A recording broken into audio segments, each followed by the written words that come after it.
제가 어릴 때 다니던 시골 교회에 여전도사님이 계셨습니다. 추석이나 설날 명절이 되면 저는 제사를 지낼 수 없어 전도사님 곁 교회로 피난을 갔습니다. 전도사님과 떡국 끓여 먹고 하루 종일 성경 읽다가 찬송 부르고 찬송 부르다가 기도를 하곤 했지요. 어린 초등학생이 성경 읽다 보면 궁금한 게 참 많았습니다. 전도사님, 예수님께서 물 위를 걸어오셨는데 진짜 우리 예수님 물에 빠지지 않고 물에 잘 걸어가셨을까요? 예수님은 하나님이신데 물 위를 걸어도 안 빠지는 게 당연하지 않겠니? 빠지면 그게 더 이상하겠다. 전도사님, 도시락 하나로 정말 5,000명을 먹일 수 있었을까요? 예수님은 천지를 창조하신 하나님이신데 당연히 먹일 수 있어야지, 못 먹으면 그게 다 이상하겠다. 전도사님, 진짜 예수님 처녀 몸에서 나셨을까요? 마리아는 처녀 몸으로 아기를 낳을 수 있었을까요? 하나님이 인간으로 오실 거면 그 정도로 오셔야지 처녀 몸이 아닌 다른 곳으로 오면 이상하겠다. 전도사님 대답은 정말 단순했는데 지금 생각해보면 진리였고 전도사님 참 지혜로운 분이셨습니다. 우린 지금 대림절 절기를 보내고 있습니다. 한 생명이 잉태되었다고 하는 고귀함 때문이거나 이 땅에 위인 한 성자가 태어나서 공휴일을 보내기 때문에 기뻐서 성탄절을 축제로 맞는 것은 아닙니다. 인류 역사상 꼭 한 번 있었던 천지창조에 버금갈 만한 어마어마한 사건이 예수님께서 이 땅에 오신 성탄의 사건입니다. 그동안 한국교회가 이 정도는 의심 없이 믿어야, 아니 세계 신학이 이 정도는 믿어야 정통신앙이라고 할 수 있다고 하는 기준이 있습니다. 첫 번째는 성령의 영감설입니다. 하나님의 말씀은 성령의 감동으로 기록이 되어졌다. 성경은 어제나 오늘이나 동일하게 살아계신 하나님의 말씀이다라고 믿는 신앙입니다. 두 번째는 예수님의 온전한 신성과 온전한 인성입니다. 하나님의 몸으로 인간의 몸을 입고 이 땅에 오신 우리 예수님은 50%쯤 하나님이고 50%쯤 사람이 아니라 100%이지 하나님이시고 100%이지 인간이라는 신앙 고백입니다. 세 번째는 십자가 사건을 단순한 희생 사건이 아니라 속죄의 의미가 있다고 믿는 믿음입니다. 대속의 구원이라고 하는 겁니다. 예수님께서 십자가에 죽으신 것은 가난한 자를 위해서 죽었다든지 정치적인 희생양으로 죽은 것이 아니라 우리의 죄 때문에 돌아가셨다고 믿는 거죠. 네 번째는 육체적인 부활을 믿는 신앙입니다. 예수님께서 부활하신 것은 가현적인 현상이 아니라 육체로 부활하셨고 천군 천사 나팔 소리와 함께 예수님 재림하실 때에 우리 성도들도 영과 육이 만나 육체적으로 부활한다는 신앙 고백입니다. 다섯 번째는 재림신앙입니다. 한때 시한부 종말론자들이 있어서 이 사회를 어지럽혔습니다마는 시한부 종말론 못지않게 나쁜 사상이 무종말론, 종말 없이 이 땅에서 영원히 낙원이 건설될 것처럼 생각하는 잘못된 사상입니다. 마지막 여섯 번째가 동정녀 탄생입니다. 예수님께서 동정녀 몸에서 태어나셨다고 하는 신앙 고백이죠. 오늘 본문은 동정녀 탄생에 대한 가장 확실한 증거입니다. 저는 시골에 있는 거창고등학교를 졸업했는데 이사장님이 풀무원을 만드신 원경선 선생님입니다. 그분이 설교를 할 때이거나 성경을 가르칠 때 언제나 하시는 말씀이 있습니다. 성경에 기록된 사실을 그대로 믿으면 우리 가운데서 성경에 기록된 그 사건과 동일한 기적이 일어난다는 것입니다. 불가능하게 보이던 일들이 우리 삶 한복판에서 가능해지는 역사로 일어나게 된다는 것입니다. 그래서 그분이 늘 하시는 얘기는 구약은 할머니가 아기 낳았다는 얘기다, 신약은 처녀가 아기 낳았다는 얘기다.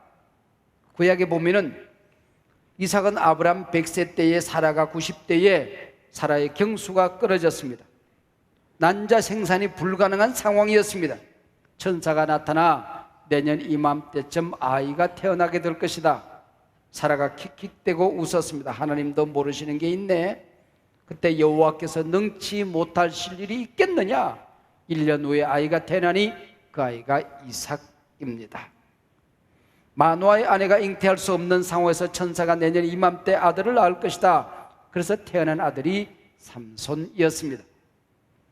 한나가 기도로 사무엘을 얻었습니다. 마지막 선지자 세례 요한은 늙은 제사장 사가랴가 아들을 낳을 것이란 천사의 예고를 듣고 내가 늙었고 내 아내도 늙은데 어찌 아들을 낳을 수 있으랴 불가능의 말을 했다가 그 아들이 태어날 때까지 벙어리가 됩니다. 불신앙의 말을 할 바에는 차라리 벙어리가 되라는 얘기죠. 그래서 세례 요한이 태어나게 되는 겁니다. 언제나 기독교와 교회는 비난에 직면하여 있었고 또 비난하는 사람들이 있었습니다마는 예수님의 동정녀 탄생 교리만큼 많은 고난과 시련을 당한 교리도 없었습니다. 불신자들로부터 기독교는 비합리적이고 비현실적이고 비과학적인 종교라고 2000년 동안 비판받은 교리가 동정녀 탄생입니다. 이걸 믿으면 예수가 구세주요 하나님의 아들인 사실을 누구나 쉽게 인정할 수 있지요. 그러나 이걸 믿지 아니하면 성경도 또 성경의 모든 교리도 믿어지지가 않는 겁니다. 성령으로 잉태되어 동정녀에게서 예수가 나시니라. 이 사실은 하나님이 인간의 몸을 입고 이 땅에 오실 수 있는 가장 온전하고도 확실한 방법이었습니다. 동정녀 탄생을 과학적으로 생물학적으로 설명하려고 하는 사람들이 있습니다. 모든 생물은 암수의 만남으로 생명이 번식하지요. 소위 유성생식입니다. 근데 하등동물 가운데 핵분열, 세포분열로 번식이 가능하기도 합니다. 이를 무성생식이라고 합니다. 특히 최근 과학에서는 세포 하나로 생명체를 복제하기도 합니다. 또 어떤 생물은 전기 충격으로 임신이 가능하기도 하지요. 그러므로 성령의 충격에 의해서 임신이 되었을 것이라고 설명을 합니다. 그러나 이런 이론은 예수님의 동정녀 탄생에 아무런 도움이 되지 못합니다. 만약 결혼관계 없이도 자손이 태어날 수 있다고 과학이 증명했기 때문에 동정녀 탄생을 믿는다면 성경의 진리를 우리는 왜곡하는 것입니다. 동정녀 탄생은 끝까지 신비로 남아있어야 될 교리입니다. 예외로 남아있어야 될 교리입니다. 생물학적인 법칙이라고 하는 것은 반복할 수 있어야 하는 것 아닙니까? 그러나 예수님의 동정녀 탄생은 반복할 수 없는 교리입니다. 증명의 대상이 아니라 신앙의 대상이라는 겁니다. 일부이긴 하지만 신학자들 중에서도 마리아가 처녀였는지 아닌지 하는 것은 그리 중요하지 않다고 말하는 사람들이 있습니다. 현재 신학자들 가운데도 유명한 사람들이 아예 동정녀 탄생을 그의 기독론에서 언급조차 하지 않는 사람들도 있습니다. 일부 목회자들 가운데 동정녀 탄생을 설교하지 않는 사람들이 있습니다. 오히려 이것을 교리화하고 주장하는 것은 이원론에 빠질 염려가 있다는 겁니다. 동정녀 탄생을 교리화하는 것은 기독교가 처녀성이 결혼보다 더 거룩하다고 믿는 모순에 빠지게 된다는 겁니다. 미혼이 결혼보다 순결하다고 주장하는 것은 이원론이라는 거지요. 그러나 순결한 결혼관계, 결혼생활을 악으로 생각해서 하나님은 동정녀 탄생을 결정하신 것이 아닙니다. 이 땅에 태어난 모든 아담의 후손은 아담의 형상으로 아담의 핏줄을 통해 이 땅에 태어나도록 되어 있었습니다. 하나님은 예수님을 통하여 새로운 시작을 원하셨던 것입니다. 아담의 피가 전혀 흘러들어가지 아니한 새로운 혈통, 새로운 구원의 가문을 하나님은 만들기를 원하셨다는 것입니다. 동정녀 몸에 성령으로 잉태되었다는 이 사실은 하나님께서 마리아의 난자를 빌리신 것이 아닙니다. 마리아의 세포 분열로 예수님이 탄생하신 것이 아닙니다. 마리아의 몸을 빌린 것이었습니다. 과학적인 기록은 아니지만 히브리서 10장 5절에 보면은 한 몸을 예비하셨다라고 말했고 베드로전서 1장 19절에서는 예수님의 피는 보배로운 피라고 증언하고 있습니다. 동정녀 탄생은 어떤 설명의 대상이나 증명의 대상이 아닙니다. 믿음의 대상일 뿐입니다. 그냥 믿으시기 바랍니다. 하나님이 천지를 창조했다. 동정녀 탄생을 못 믿을 게 없는 거지요. 예, 그게 아니면 더 이상하겠다. 예, 우리 전도사님의 설명이 진리 아닙니까? 예, 하나님이 영원전에 살아계시고 오늘도 살아계신다. 여러분 그냥 믿으시기를 바랍니다. 마태복음 1장 족보는 낳고 40명을 낳았다는 반복적인 기록입니다. 근데 16절에 와서 주어가 달라지고 동사가 달라집니다. 아버지가 자식을 낳아야 되는데 태어나는 그분이 주어로 되어 있습니다.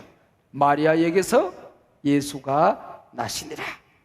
이 말씀을 받아 오늘 본문 18절 예수 그리스도의 나심은 이러하니라. 요셉이 예수를 낳았다가 아니라 예수 그리스도의 나심은 이러하니라고 합니다. 오늘 본문 18절로 25절 말씀은 앞선 16절 말씀의 긴 설명입니다. 그래서 신약에서는 확대된 각주라고 합니다. 요셉을 들러를 세웠던 16절과는 달리 18절 이하에서는 요셉의 가문에서 예수님이 태어나는 이야기입니다. 마리아에 의해 태어난 예수가 어떻게 요셉 가문 다윗 왕과의 후손이 될 수 있는가 하는 것을 설명함으로써 예수가 메시아라는 사실을 구약과 신약을 연결해서 지금 설명하고 있습니다. 18절 시작하는 말씀은 예수님의 탄생 사건에 있어서 대단히 중요한 위치를 차지합니다. 예수 그리스도의 나심은 이러하니라. 그의 어머니 마리아가 요셉과 약혼하고 동거하기 전에 성령으로 잉태된 것이 나타났더니, 이 부분에서 이스라엘 결혼 풍습을 조금 이해해야만이 본문을 이해할 수가 있습니다. 이들에게 약혼식은 결혼식보다 더 중요한 의미를 갖고 있었습니다. 약혼식은 양가 친지들이 모여 하나님께 예배하고 간단하게 의식을 갖추는 것이지만은 이때부터 결혼식과 결혼한 사실과 동일한 법적 효력을 가지고 있었습니다. 약혼 기간은 6개월에서 1년 정도 한 집에 살지는 않았습니다. 육체적인 관계는 물론 금지되어 있었습니다. 허나 약혼 기간에 양가를 서로 오고 가기도 하고 함께 여행을 하기도 했습니다. 이 약혼 관계는 오직 이혼이나 죽음에 의해서만 종결이 될 수 있습니다. 이 약혼 기간 중 남자가 죽으면 과부로 취급받았고 이혼을 하면 이혼녀로 취급을 받았습니다. 약혼한 여인이 임신을 하게 되면 구약에서는 돌로 쳐 죽였고 신약에서는 이혼을 하도록 되어 있었습니다. 바로 이런 묘한 상황 속에서 마리아가 성령으로 잉태되었다라고 기록하기 시작합니다. 인간적으로 보면 일생에서 가장 꿈의 부풀어 살아야 할 바로 이때에, 정절을 지키며 서로 신실성과 약조를 시험하는 이때에 자신도 알 수 없는 아기가 몸속에서 자라난다는 겁니다. 하나님이 야속하기도 하고 원망스럽기까지 했을 것입니다. 요셉과 마리아가 당했던 고통은 작은 고통 아니었습니다. 사랑하는 사람을 잃을지도 몰라 세인들의 비웃음과 조롱은 어떻게 우리가 감당해야 되지? 얼마나 여러 가지 갈등이 오고 갔을까요? 바로 이때 요셉이 취한 행동이 이어지는 19절, 20절 말씀입니다. 충분히 사랑하는 마리아에 대한 배신감을 느낄 수도 있었을 것이고 분노를 터뜨릴 수도 있었을 터인데 요셉은 그러지 않았습니다. 19절, 그의 남편 요셉은, 약혼 기간인데 요셉을 남편이라고 말하죠. 그의 남편 요셉은 의로운 사람이라 그를 드러내지 아니하고 가만히 끊고자 하여 이 일을 생각할 때에 내가 어떻게 결정해야 하는지, 무슨 말을 해야 되는지 묵상하기 시작했습니다. 가만히 끊고자 하여 이 일을 생각할 때에 하나님의 사자가 찾아옵니다. 요셉아, 이제 결혼식을 올리고 마리아 데려오기를 무서워하지 말라. 그에게 잉태된 것은 네가 이해할 수 없겠지만 성령으로 된 것이니라. 마리아가 아들을 낳게 될 것인데 그 이름은 예수라 하라. 여호와는 구원이시다. 이 아기를 통하여 만인간이 구원을 받게 될 것이라는 것입니다.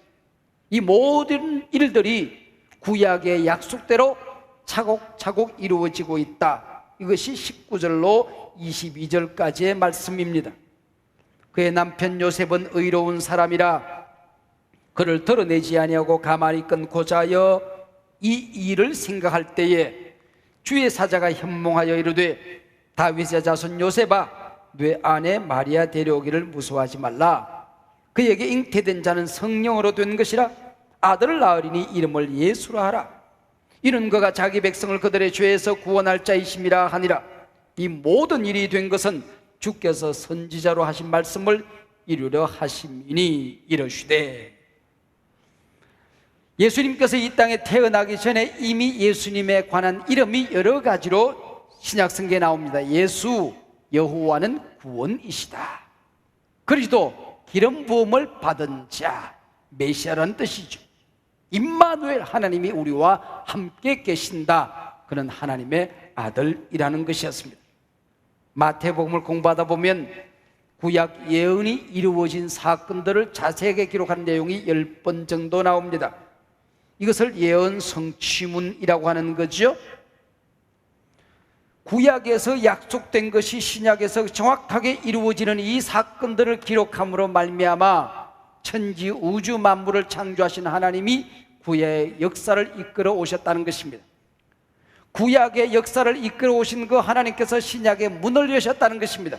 그분이 교회를 세우시고 그분이 우리를 불러 하나님의 자녀 삼으시고 우리를 천국으로 인도하여 영원한 왕국을 이끌어 가실 것이라는 것을 우리에게 보여주는 사건입니다. 천지를 창조하신 하나님이 심판주가 되시고 신구의 성경을 기록하신 그분이 교회를 만드셨고 오늘 이 교회 성도님들을 불러주셨다는 사건입니다. 오늘 본문 핵심 구절은 23절입니다. 보라, 처녀가 잉태하여 아들을 낳을 것이요 그의 이름은 임마누엘이라 하리라 하셨으니 이를 번역한 적 하나님이 우리와 함께 계시다 함이라. 이 말씀은 이사야 7장 14절 말씀을 인용한 귀절입니다. 히브리어로 되어 있는 이사야서를 신약 헬라어로 번역할 때에 그 내용만 따오면 될 것인데 번역하지 않아도 되는 한 단어를 번역합니다. Behold, 보라라는 단어입니다. 이는 감탄사입니다. 이 보라라는 단어가 신구의 성경에 기록될 때는 어떤 의미를 가지고 있을까요? 인간의 사건에 하나님이 간섭하여 들어오실 때에 우리가 당하고 있는 온갖 문제 가운데 하나님이 직접 개입하여 그 사건의 의미를 가르쳐 주실 때에 우리가 당하고 있는 모든 문제들이 우연히 일어난 사건이 아니라 모든 것이 하나님의 계획에 의하여 이루어진다는 사실을 보여줄 때에 Behold, 보라라는 단어를 쓰고 있습니다. 하나님이 지금 간섭하고 개입하고 들어오셔서 요셉과 마리아의 사랑의 관계가 깨어지지 아니하도록 예수님께서 이 땅에 오시는 구속의 사건이 손상 없이 이루어지도록 간섭하고 있다 하는 의미에서 보라라는 단어로 쓰여지고 있습니다. 성경적인 논쟁을 일으키는 또 다른 한 단어가 나옵니다. 처녀라는 말인데요, 마태가 구약 이사야의 말씀을 잘못 인용했다 그렇게 말하는 사람들도 있습니다. 이사야는 히브리어 처녀라는 단어를 알마라는 단어를 쓰고 있습니다. 여기 알마라는 단어는 시집 안 간 처녀를 말하는 것이 아니라 결혼 정령교회에 있는 젊은 여인, 영어의 미저와 같은 단어입니다. 근데 마태가 의도적으로 이것을 처녀라고 번역하고 있습니다. 그리고 25절에서 동침하지 아니했다라고 기록하고 있습니다. 그리고 이사야가 이 알마의 몸에서 한 아기가 태어나는 것이 징조가 될 것이다. 바로 처녀가 아기를 낳음으로 말미암아 그분이 구세주인 것을 만방에 드러나게 될 것이라고 말하고 있습니다. 그리고 헬라의 한 관사를 통해서 일반적으로 젊은 여인을 말하는 것이 아니라 하나님이 선택한 한 여인을 가리키고 있음을 말하는 것입니다. 그래서 마태는 정확하게 알마를 처녀라고 번역하고 있습니다. 그 이름이 임마누엘, 하나님이 우리와 함께 계신다라고 번역까지 붙여놓았습니다. 마리아가 예수 그리스도를 잉태하고 이 땅에 태어나는 모든 사건 가운데 하나님이 함께 하셨듯이 그 예수님이 인간의 몸을 입고 이 땅에 오셔서 우리와 함께 하셨듯이 우리가 당하고 있는 온갖 문제 가운데에 함께 하실 것이라는 겁니다. 그리고 마태는 여기서 참 재미있는 한 단어를 다시 등장시키고 있습니다. 신구약 성경에 흔하지 않는 단어입니다. 번역한 즉 하는 말입니다. 이 말은 히브리어로 되어 있는 임마누엘은 이 단어를 당시 공통어였던 헬라어로 번역했다 그랬더니 그 뜻이 하나님과 함께 계셨다 그런 뜻입니다. 예수님께서 십자가에 매달리실 때에 당시 그 지역에서 쓰여지던 세 나라 말로 번역되어져서 명패가 붙여져 있었습니다. 우연이 아닙니다. 번역한 적 예수는 모든 민족의 구세주라는 것입니다. 마태는 만민을 구원하기 위하여 예수님께서 이 땅에 오셨다는 사실을 드러내기 위하여 번역한 적 이 말을 사용하고 있습니다. 예수는 하나님의 몸이었으나 번역하여 인간의 몸을 입으셨습니다. 성경은 히브리어 헬라어로 기록이 되어졌으나 번역되어 오늘 우리의 손에 들려지고 있는 것입니다. 우리 하나님의 백성들은 복음을 듣고 그것을 내 속에 가두어 두는 것이 아니라 번역하여 우리의 가족에게로, 이 사회로, 이 시대로, 우리의 이웃들에게로 나누어져야 한다는 사실을 보여주고 있는 것입니다. 임마누엘, 하나님이 우리와 함께. 오늘 밤이 내 인생의 마지막 날이 된다고 할지라도 하나님은 천국 문 앞에서 우리와 함께 하실 것입니다. 하나님께서는 우리를 홀로 버려두지 아니하시고 임마누엘, 우리와 함께해 주실 것입니다. 이것을 신학적으로 하나님의 친밀성이라고 하는 거죠. 마른 풀을 씹던 소들이 아기 예수를 바라볼 수 있었습니다. 양을 치던 목자들이 달려와 아기 예수를 만날 수가 있었습니다. 이방인 별을 연구하던 학자들도 아기 예수께 달려와 경배할 수 있었습니다. 세상 사람들의 비웃음거리로 살던 죄인과 세리들도 예수님의 친구가 되었습니다. 간음 현장에서 붙잡힌 여인이 돌에 맞아 죽지 아니하고 예수님께 용서받았습니다. 세상에서 따돌림 당한 나병 환자들이 예수님 만져주심으로 깨끗함을 입었습니다. 하나님의 친밀성, 하나님이 우리와 함께 계시니라. 이게 예수 사건이라는 겁니다. 마태복음 1장은 예수님에 대한 흔들리지 않은 신앙 고백을 하고 있습니다. 신약의 문이 열려집니다. 마태복음 1장 1절, 아브라함과 다윗의 자손 예수 그리스도의 세계라. 그리고 마지막 25절, 아들을 낳음에 이름을 예수라 하니라고 말하고 있습니다. 예수로 시작해서 예수로 끝이 나고 있습니다. 우리가 천국문 앞에 섰을 때에 지나왔던 인생이 주마등처럼 머릿속에 스쳐 지나갈 것입니다. 충성하지 못했습니다. 죄 짓고 살았습니다. 한없이 부족합니다. 천국문이 열리지 않을 때에 예수 이름을 크게 부르시기를 바랍니다. 주의 이름을 부르는 자는 누구든지 구원을 얻을 것이니라. 너처럼 못된 성질머리가 지옥에 안 떨어지고 어떻게 여기까지 왔느냐? 누군가 조롱하면 예수 이름을 크게 부르시길 바랍니다. 지옥의 문이 닫혀지고 천국의 문이 열려지게 될 것입니다. 여러분의 부모와 여러분의 가족들이 숨을 거둘 때에, 그가 두려움에 떨고 있을 때에 예수 이름을 그 귀에 들려주시기를 바랍니다. 예수의 노래를 그들에게 불러주시기를 바랍니다. 그들이 구원의 확신이 모자란다 할지라도 예수 이름을 그들에게 증거하시기를 바랍니다. 예수 그 이름에 우리의 모든 죄는 사라지게 될 것입니다. 예수 놀라운 이름, 아름다운 영광의 주 이름입니다. 뇌성마비 천재신 송명희는 예수 이름을 그렇게 노래했습니다. 예수 그 이름 나는 말할 수 없네. 그 이름 속에 있는 비밀을, 사랑을, 그 사랑을 말할 수 없어서 그 풍부한 표현 못해서 비밀이 되었네. 사람들 그 이름 건축자의 버린 돌처럼 버렸지만 내 마음에 새겨진 그 이름 아름다운 보석, 내게 있는 귀한 비밀이라. 내 마음에 숨겨진 기쁨.